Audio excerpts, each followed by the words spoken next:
Ora, a fé é o firme fundamento das coisas que se esperam e a prova das coisas que se não veem.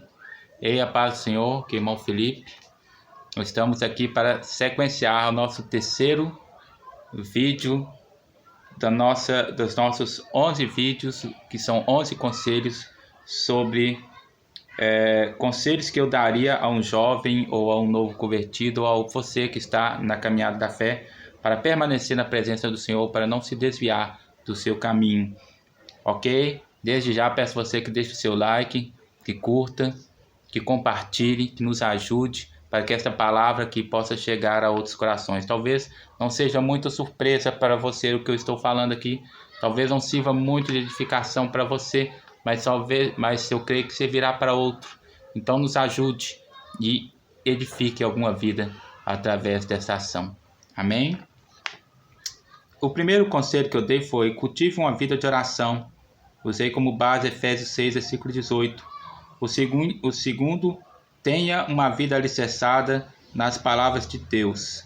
Usei como base João 6, versículo 63, Mateus capítulo 7, 24 a 27, Mateus capítulo 13, versículos 5, 6, 20 e 21 e Mateus capítulo 13, versículo 8, versículo 23.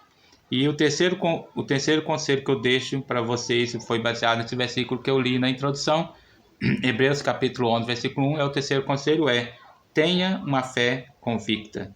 Primeiro conselho, cultive uma vida de oração. Segundo, tenha uma vida alicerçada nas palavras de Deus. Terceiro, tenha uma fé convicta, uma fé firme, firmada num fundamento firme, um firme fundamento, porque a fé é o firme fundamento. Não faz sentido de falar em salto no escuro aqui. Nós estamos falando de fé firme, de fé sólida, de fé convicta. Fé apoiada, alicerçada na palavra de Deus. Fé fundamentada naquilo que Jesus Cristo diz. Fé estabelecida por meio de um relacionamento com o Senhor Jesus, que você conquista através da palavra de Deus, através de uma vida de oração, de uma vida devocional sincera, num coração sincero diante do Senhor. Uma fé apoiada em mentiras não pode ser uma fé sólida, não pode ter um firme fundamento, né? A verdade se auto-evidencia ao ser provada. Você quer saber se algo é verdadeiro, você põe à prova, você submete à prova, e esse algo vai brilhar como um ouro que quanto mais apurado, quanto mais fogo se chega nele para ele apurar, mais brilhoso, mais puro ele se torna. Uma fé experimentada, né? Mas antes de falar sobre a fé experimentada, vamos ler 1 Pedro capítulo 1, versículos 6 e 7, que diz assim: em que vós grandemente vos alegrais, ainda que agora importa, sendo necessário, que estejais por um pouco contristado com várias tentações, para que a prova da vossa fé, muito mais preciosa do que o ouro, que perece e é provado pelo fogo, se ache em louvor, honra e glória na revelação de Jesus Cristo. Então, uma fé convicta é uma fé provada, mas ao ela ser provada, ela se torna mais clara, mais evidente, mais lúcida. Ela não se obscurece, né? Quando você vai tentar provar uma verdade, essa verdade se obscurece, ela se torna mais confusa, ela cria mais dúvidas, então é porque essa verdade não é a verdade. Você está ali num caminho meio ruim. É como se você quisesse chegar a algum lugar e ao invés de você caminhar para aquele local, você caminhasse para o sentido oposto. É como se você pegasse um GPS e a seta está apontando para você ir para o oeste, na linha, aquela linha que mostra do GPS está apontando para você ir para o oeste, e você fizesse o caminho contrário. Você vai ver na linha do GPS que a coisa só está aumentando. A estrada, ao invés de diminuir, ela só está aumentando. Então, quando você caminha para o lado da mentira, para o lado da obscuridade, o sentido é ficar mais obscuro, ficar mais confuso, é ficar mais complicada a situação. Aí, por isso, muitos acabam não acreditando verdadeiramente que exista tal coisa que se possa dizer que seja verdade. Mas quando você encontra a verdade, quanto mais você prova ela, quanto mais você questiona ela, mais lúcida ela se torna, mais inquestionável ela se torna, porque ela vai destruindo todas as trevas que existem em você. E isto é verdade com respeito à palavra de Deus, isto é verdade com respeito à nossa fé em Jesus Cristo, com respeito à nossa comunhão com o Senhor, ok?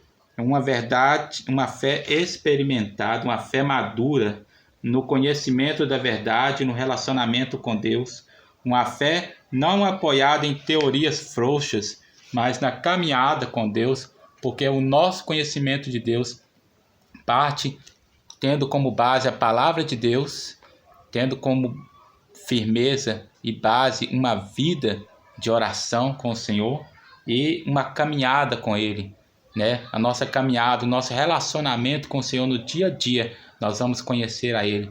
Não é de uma hora para outra. Você não conhece a Deus de uma hora para outra. Você conhece a Deus agora e o seu conhecimento vai se ampliando.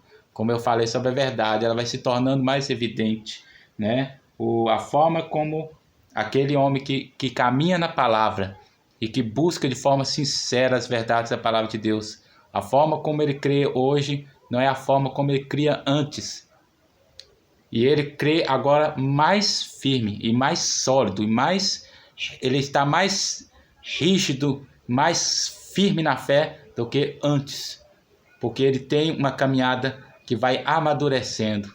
Agora, se você está caminhando na fé e a coisa está acontecendo justamente ao contrário, e você está se tornando cada vez mais frio, cada vez mais distante de Deus, é porque você não está caminhando para a direção certa, para a direção onde a palavra de Deus aponta, né? Então não tem como a sua fé se tornar mais lúcida, não tem como o ponto se tornar mais claro, né? Como, por exemplo, quando você está se aproximando de uma cidade, de longe você vê ela pequenininha. Quanto mais você chega perto, maior ela se torna. Uma fé não apoiada em teorias frouxas, mas na caminhada com Deus. Note, Abraão creu em Deus. Está lá em Gênesis capítulo 15, versículo 6. Mas isso veio de uma caminhada. Ninguém pode dizer que Deus não é real para quem toma café com ele. Você entendeu? Se você toma café com Deus todos os dias e alguém chega e fala que não é real, é meio absurdo, né? Trazendo-se para um outro exemplo, alguém poderia virar para você e dizer para você que a sua mãe que está lá dentro da sua casa conversando com você é uma alucinação. Se alguém virar para você e falar isso, você não vai acreditar. Da mesma forma, para nós que conhecemos a Deus e caminhamos com o Senhor é muito mais real, cada dia mais. Alguém pode até questionar, mas para você será isso inquestionável. Ninguém poderia questionar Abraão com sua caminhada com Deus, né? Ele creu no Senhor e confiou de forma que isso lhe foi imputado como justiça, né? Está lá em Gênesis capítulo 15, versículo 6, né? E creu ele no Senhor e foi isso imputado como justiça, ok? Assim nós concluímos o nosso terceiro ponto, nosso terceiro conselho, ok? Fiquem com Deus e a paz do Senhor.